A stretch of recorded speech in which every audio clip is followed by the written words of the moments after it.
ओम नमो भगवते वासुदेवाय नमः। प्रणाम भक्तों। आज मैं ज्येष्ठ मास महात्म्य के 13वें अध्याय की कथा लेकर आई हूँ। इससे पहले कि मैंने 12 अध्याय अपने पेज ज्योति धर्म गंगा पर डाल दिए हैं, आप वहां जाकर उन्हें श्रवण कर सकते हैं। आज हम 13वें अध्याय की कथा सुनेंगे।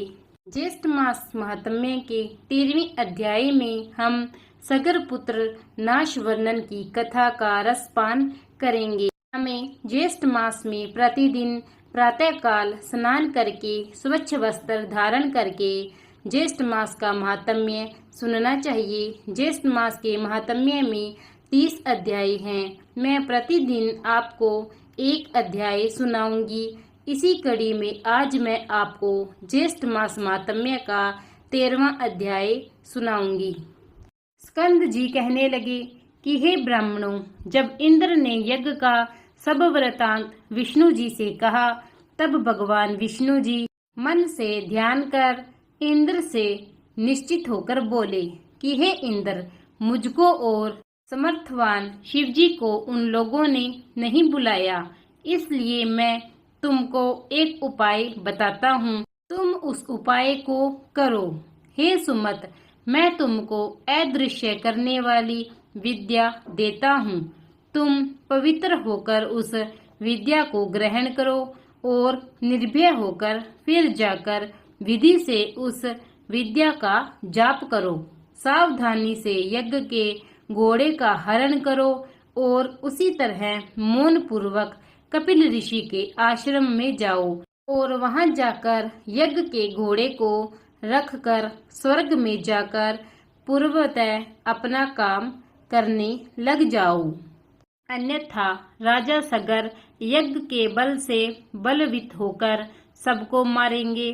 भगवान के वचन सुनकर इंद्र ने विधिवत स्नान किया और अदृश्य कारिणी विद्या को ग्रहण कर प्रथम मधुसूदन भगवान को प्रणाम किया और पूछा कि भगवान कपिल मुनि कहाँ पर है।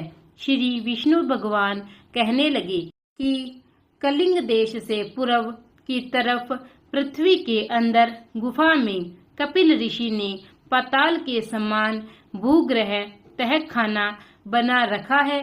उसी भूग्रह में ध्यानावस्थित होकर कपिल मुनि रहते हैं और अपने ध्यान में मगन हैं। विष्णु भगवान के वचन सुनकर इंद्र यज्ञ के घोड़े के पास गए और भगवान विष्णु के उपदृष्ट विद्या का ऋषि देवता के सहित जप करते हुए यज्ञ के घोड़े को लेकर शीघ्र चले गए। परंतु यह वार्ता किसी को कुछ मालूम न हो सकी। एकांत में ध्यान मगन कपिल मुनि को देखकर इंद्र ने विधि पूर्वक प्रणाम किया और यज्ञ के घोड़े को वहां बांधकर इंद्र अपने स्वर्ग को चले गए। परंतु मन में फिर भी शंका बनी ही रही।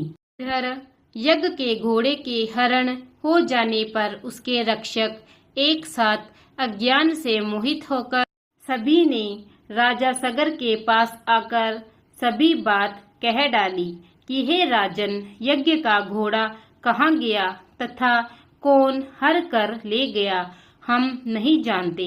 रक्षकों के वचन सुनकर सगर पुत्र यज्ञ के घोड़े की खोज में 10 दिशाओं को चले गए। समस्त पृथ्वी तल के भाग को देखकर देवलोक देखने के लिए स्वर्ग को आए। इसके पश्चात नक्षत्र लोक गए और इंद्र की पुरी को गए। संशय में पड़कर व्याकुल सगर पुत्र इंद्र के प्रत्येक ग्रह में, उसके बाद दूसरे ग्रहों में तथा नगर में अंटारी समस्त शालाएं, वन उपवन, दिक्पालों के लोक, तदंतर ब्रह्मलोक, कैलाश, हिमवान तथा अनेकों मेरु पर्वत, समस्त गुफा और शिखर, गंधर्व लोक, यज्ञ लोक, तदनंतर विष्णु लोक भी गए। इस प्रकार सगर पुत्र सब लोकों में घूमे, परंतु यज्ञ के घोड़े का कहीं पता नहीं लगा। फिर वह पाताल लोक को गए और 7 पातालों को देखा। फिर वह निराश होकर अपने शिविर में गए। सब दुखी होकर प्राण त्यागने को तैयार हो गए और सब काल से प्रेरित होकर पृथ्वी को खोदने लगे।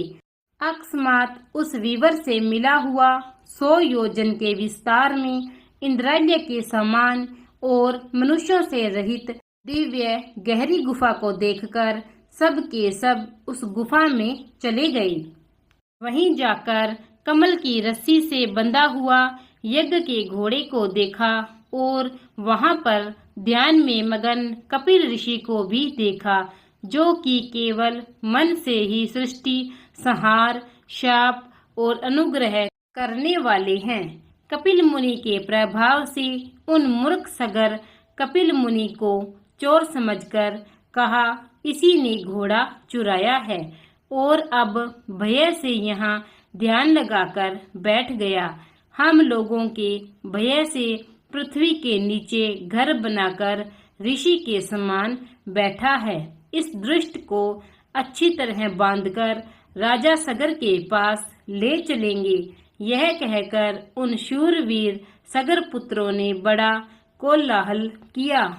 उन्होंने कपिल मुनि को बांध दिया तथा कुछ लोगों ने उन पर प्रहार भी किया।